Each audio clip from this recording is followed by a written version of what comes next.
Christmas tree na lang tayo.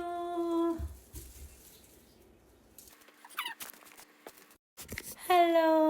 Hindi sana ako gagawa ng Christmas tree kasi we are still morn.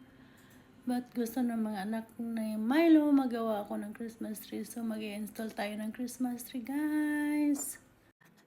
Lagi. 57. Sa 2020 na?